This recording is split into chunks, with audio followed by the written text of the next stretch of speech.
হযরত জিবরিল আমিন বলেছেন, আমি জিবরিল পৃথিবীর এক প্রান্ত থেকে অপর প্রান্ত পর্যন্ত ঘুরেছি, প্রত্যেকটা মানুষকে আমি খুঁজে খুঁজে দেখেছি, কিন্তু মুহাম্মদের চাইতে এত বড় ব্যক্তিত্বওয়ালা, এত বড় গায়রতওয়ালা, এত বড় আত্মমর্যাদা সম্পন্ন ব্যক্তিত্বের অধিকারী আমি জিবরিল আমিনের চোখে পড়ে নাই। তাহলে আমি বলতে চাই, আমার নবী চেহারা সৌন্দর্যে সবার সেরা, চারিত্রিক সনদে সর্বসেরা, ব্যক্তিত্বের অধিকারে সর্বসেরা, বংশ পরিচয় তোমরা মানো কারে?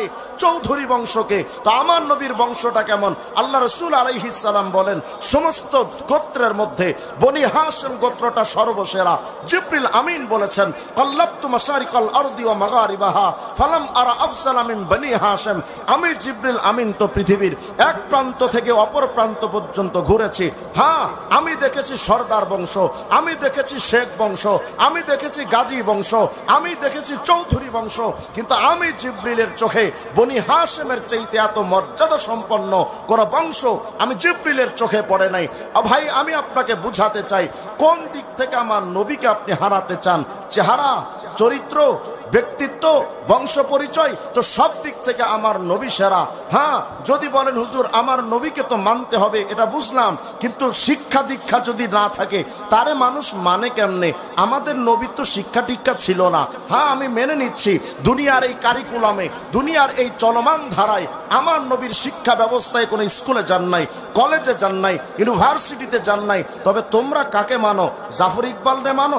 শাহরিয়ার কবিররে মানো? তোমরা কাকে মানো? তোমরা ফরহাদ মাজহারকে মানো? তোমরা অমুক তমুক হুমায়ুন আজাদ বেজাতের মতো লোককে মানো? তো ঠিক আছে, আমি তোমাকে প্রশ্ন করতে চাই, যদি শিক্ষার কারণে তোমরা জাফর ইকবালকে মানতে পারো, শাহরিয়ার কবিরকে মানতে পারো, তাহলে আমি তোমাকে বলি, তোমার শাহরিয়ার কবির, তোমার জাফর ইকবাল শিক্ষিত হয়েছে, বড় বড় ইউনিভার্সিটিতে পড়ে এসেছে, কেউ বা অক্সফোর্ড বিশ্ববিদ্যালয়, কেউ বা বড় বড় বিভিন্ন উন্নত রাষ্ট্রের বিশ্ববিদ্যালয়ে পড়ালেখা করে।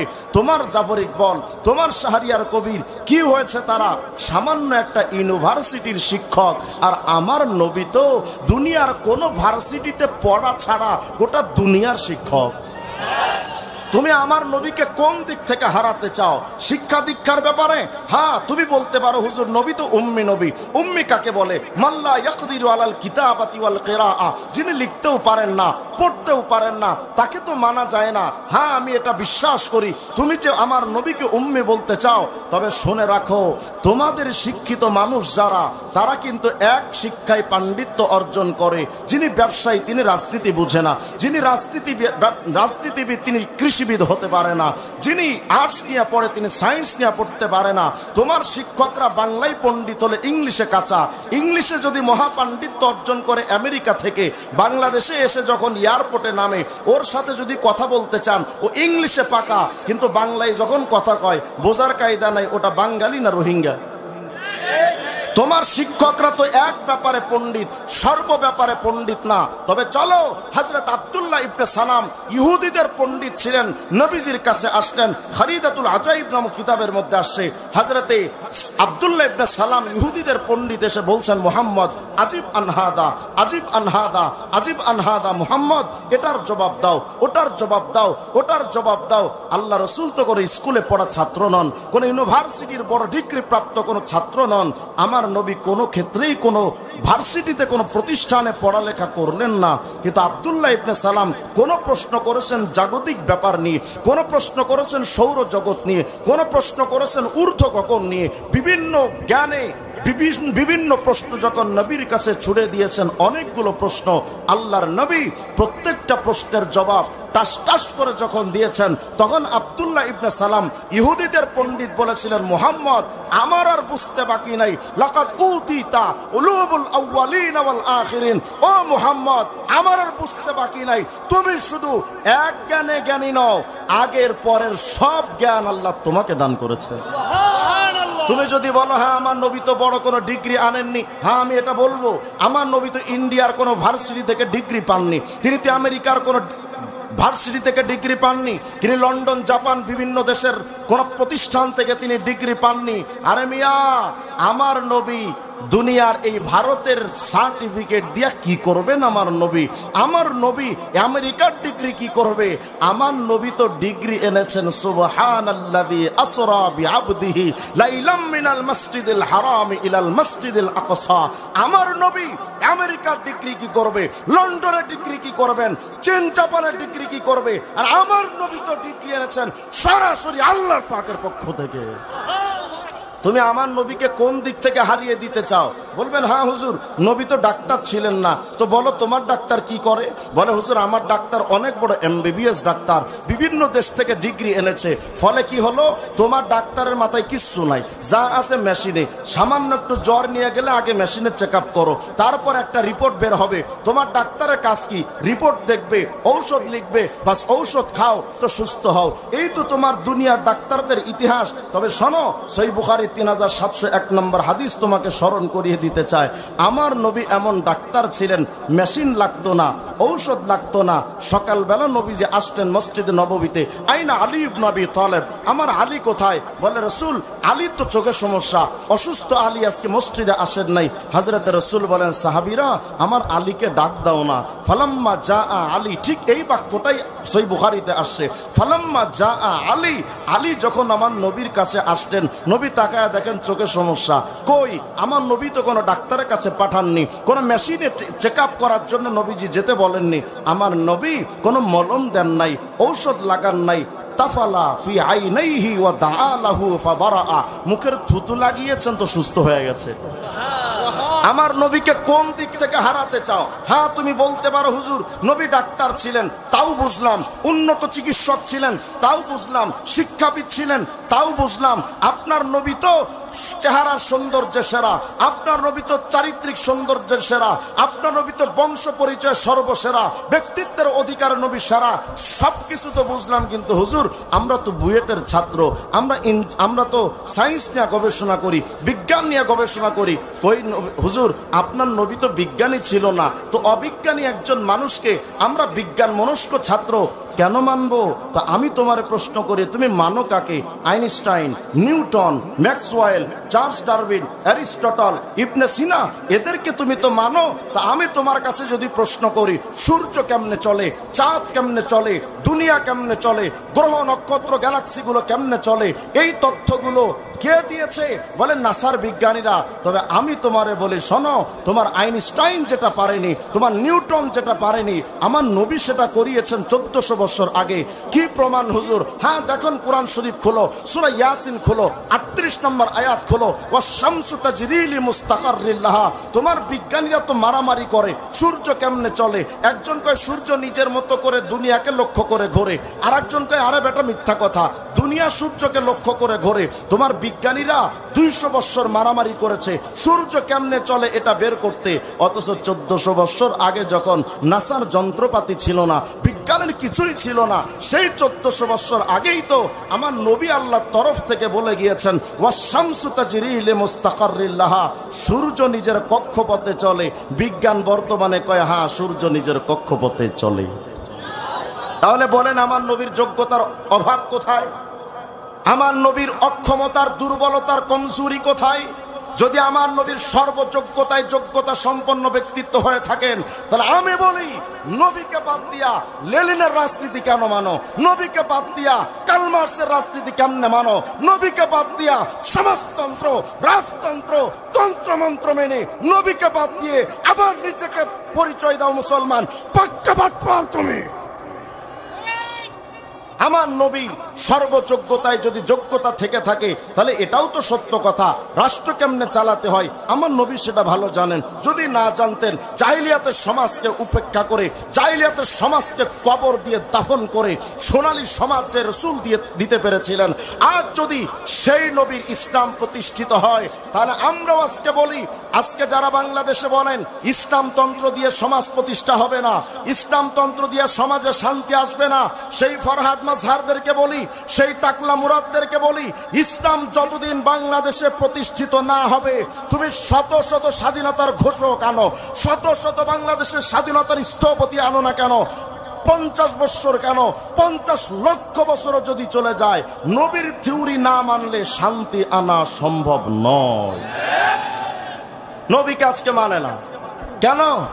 গত কয়েকদিন আগে আমাদের বাংলাদেশের একজন কিংবদন্তি বামপন্থী নাস্তিক, নাম ফরহাদ মাজহার, আগে ছিলেন তিনি বামপন্থী, এখন হয়েছে লালনের ভক্ত, পরে আসতেছে লালনের ব্যাপারটা, বললেন রাষ্ট্র ধর্ম ইসলাম রাখা যাবে না। কেন? রাষ্ট্রের কি হাত পা আছে নাকি? রাষ্ট্র কি নামাজ কালাম পড়তে পারে নাকি? যদি রাষ্ট্রের হাত পা না থাকে, নামাজ রোজা করতে না পারে, তো রাষ্ট্রের আবার ধর্ম থাকে কেমনে? তাই বললাম, চান্দু তোমার ধর্মের ব্যাপারে এত চুলকানি, রাষ্ট্র ধর্ম তুমি উঠায় দিতে চাও কেন?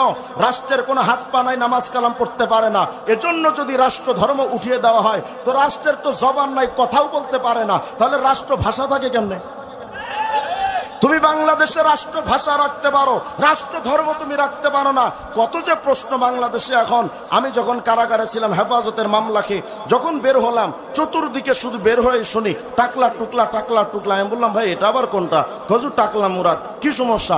টাকলা মুরাদে কয় সংবিধানে রাষ্ট্র ধর্ম ইসলাম রাখা যাবে না। কেন? কত মানুষে তো যুক্তি দাঁড় করালো যে এত ধর্ম যেহেতু বাংলাদেশে আছে, এটা গণতান্ত্রিক দেশ, সবার অধিকার সমান, তো সবার অধিকার যদি সমান হয়, এত ধর্ম থাকতে রাষ্ট্র ধর্ম ইসলাম করে একটা ধর্মকে প্রমোট করা, এটা গণতন্ত্র বিরোধী কাজ নয়? তাই বললাম, হ্যাঁ, যদি এটা হয়, অনেক ধর্ম থাকতে একটা ধর্মকে যদি রাষ্ট্র ধর্ম করা না যায়, তাহলে আমিও বলি এত কোটি কোটি গান থাকতে রবীন্দ্রনাথের জাতীয় সঙ্গীতকে জুতা মারা দরকার। যদি এত এত জিনিস থাকতে একটাকে যদি রাষ্ট্র ভাষা রাষ্ট্র ধর্ম করা না যায়, এত ফুল থাকতে শাপলাকে জাতীয় ফুল কেমনে বানাইলা? এত ফল থাকতে কাঁঠালকে জাতীয় ফল কেমনে বানাইলা? এত গাছ থাকতে আম গাছকে কেন তুমি জাতীয় গাছ বানাইলা? এত নেতা থাকতে 4 জনকে নেতা বানাইতে পারো, জাতীয় নেতা। এত বিশ্ববিদ্যালয় থাকতে গাজীপুরের বটবাজার বিশ্ববিদ্যালয়কে জাতীয় বিশ্ববিদ্যালয় ঘোষণা দিলা। এত ভাষা থাকতে, রাষ্ট্র ভাষা যদি বাংলা হয়ে থাকে, এত ধর্ম থাকতে ইসলাম ও রাষ্ট্র ধর্ম হতে পারে। গত 2 বছর আগে প্রশ্ন করেছিলেন বাংলাদেশের এক মহান তারসেরা, এর নাম হলো রাশেদ খান মেনন। তিনি প্রশ্ন করেছিলেন যে হিজাব, নিকাব, বোরখা বলে এগুলো বাংলাদেশে চলবে না, কি সমস্যা? ভাই, বাংলাদেশ তো স্বাধীন ভূখণ্ড, তো স্বাধীন ভূখণ্ডে বিদেশি আরবের সংস্কৃতি বাংলাদেশে চলে কেমনে? এটা হলো তার লজিক, তার যুক্তি। আমিও যদি তার তর্কের খাতিরে মেনে নেই, হ্যাঁ, স্বাধীন একটা ভূখণ্ডে বিদেশি কোনো সংস্কৃতি চলতে পারে না, তাহলে রাশেদ খান মেনন, যদি বিদেশি সংস্কৃতি বাংলাদেশে চলতে না পারে, তাহলে তোমার বাংলাদেশের গণতন্ত্রের, তোমার বাংলাদেশের সংবিধানকে আগে দাফন করা দরকার। কারণ তোমার বাংলাদেশের সংবিধান যে 4টার উপরে প্রতিষ্ঠিত, একটাও বাংলাদেশের তৈরি না। তুমি যে গণতন্ত্র পালন করো, সমাজতন্ত্র, রাজতন্ত্র, একনায়কতন্ত্র, তোমার সাম্যবাদ, জাতীয়তাবাদ, বস্তুবাদ, একনায়কতন্ত্র, হাজার মানব রচিত তন্ত্রমন্ত্র, একটাও বাংলাদেশের তৈরি না। এমনকি রাশেদ খান মেনন যেই ধর্ম পালন করে, যেই রাজনীতি তিনি করেন, সেই রাজনীতিও রাশিয়ার লেনিনের রাজনীতি। মুহাম্মদের সংস্কৃতি যদি বাংলাদেশে চলতে না পারে, লেনিনের রাজনীতির কপালেও ছাটাপিটা করা দরকার। হ্যাঁ, কত যে প্রশ্ন কয়, হুজুর ইসলাম তো অনেক আগের যুগের মতবাদ, ওটা কি আর এই যুগে চলে? তাই বললাম, যদি 1400 বছর আগের ইসলাম না চলে, তো 2000 বছর আগের গণতন্ত্র যেটা গ্রিসের অ্যাথেন্সে তৈরি হয়েছিল, সেই 2000 বছর আগের গণতন্ত্র কেমনে চলে? 2000 বছর আগের গণতন্ত্র যদি চলতে পারে, 1400 বছর আগের ইসলামও চলতে পারে। নাস্তিকরা প্রশ্ন করে, হুজুর ইসলাম যদি প্রতিষ্ঠিত হয়, মহিলারা সমান অধিকার পাবে না কেন? এই তো আপনাদের কোরআনই বলে লিযযাকারি মিসলু হাজ্জিল উনসায়াইন, যে 2 জন সন্তান মেয়ে যেটা পাবে, এক ভাই সেটা পাবে। তো এখানেই তো আপনাদের ইসলাম, আপনাদের ধর্ম তো বৈষম্য তৈরি করে দিল, নারীদের কম দিল, পুরুষদের বেশি দিল। এটা নাস্তিকদের একটা মানে স্বাভাবিক একটা প্রক্রিয়ার একটা প্রশ্ন। আচ্ছা, আমি আপনাদের একটা হাতে কলমে একটা বিষয় বুঝাই। দেখেন তো, ইসলাম কি মেয়েদের ঠকালো না জিতালো? একটু হাতে কলমে অঙ্কে গণনা করেন। এদিক তাকান। মনে করেন একজন ভাই, একজন বাবা, তিনি মারা গেলেন। শুনতেছি কথা, একটু মনোযোগ দেন। মনে করেন একজন বাবা মারা গেলেন 3টা সন্তান রেখে, একজন ছেলে 2 জন মেয়ে, টাকা রেখে গেলেন 50 লাখ। কত টাকা? 50 লাখ। 50 লাখ টাকা রেখে বাবা মারা গেলেন। একজন ছেলে দুইজন মেয়ে, ইসলাম অনুযায়ী ভাই পাবে এক একজন 20 লাখ আর বোন পাবে 10 লাখ। কত কয় না, তাই না? ভাই বোনের মধ্যে যদি বন্টন হয় এভাবেই হবে, এক এক ভাই পাবে 20 লাখ আর বোন পাবে কত, 10 লাখ। আচ্ছা এবার দেখেন তো, এখানে স্পষ্ট তো দেখা যাচ্ছে ইসলাম নারীদের ঠকিয়েছে। কিন্তু এখন দেখেন, বাবা মারা যাওয়ার পর এই যে বোনটা ভাইয়ের কাছে থাকলো, এই বোনের বিয়ের আগ পর্যন্ত টোটাল খরচ বহন করবে মেয়ের ওই 10 লাখ টাকা থেকে না ভাইয়ের 20 লাখ টাকা থেকে? 20 লাখ টাকা থেকে। কথা কয় না, ভাইয়ের 20 লাখ। কারণ মেয়েটা বিয়ের আগ পর্যন্ত বাপের উপরে জিম্মাদারি থাকে। বাপ যদি চলে যায় তাহলে ওই বোনের ভাই হয়ে যায় অভিভাবক, ভাইয়ের উপরে টোটাল জিম্মাদারি আসে। তাহলে এই বোনটা যতদিন বিয়ে না হবে টোটাল খরচ বহন করবে ভাইয়ের সম্পত্তি থেকে। মনে করেন 5 বছর মেয়েটার বিয়ে হয় নাই, 5 বছরে খাইলো 2 লাখ, মেয়ে খাইছে কয় লাখ, মানে মেয়ের পেছনে খরচ হলো 2 লাখ। তাহলে এই 2 লাখ টাকা মেয়ের টাকা থেকে কিন্তু কাটা হয় নাই, কাটা হলো কোত্থেকে? ভাইয়ের টাকা থেকে। মেয়ের 10 লাখ কিন্তু ইনটেক আছে, মেয়ের 10 লাখে কিন্তু হাত দেওয়া লাগে নাই। খরচ হচ্ছে কোথায়? আপনারা কি বিরক্ত হচ্ছেন নাকি? একটা আওয়াজ দেন, নাইলে আমি তো মনে করবো আপনারা মনে বিরক্ত হচ্ছেন। ভাইয়ের কাছ থেকে এই 2 লাখটা কাটা হলো। তাহলে ভাইয়ের ছিল 20 লাখ, এখন আসলো কয় লাখ? কথা কয় না, কয় লাখ? 18 লাখ।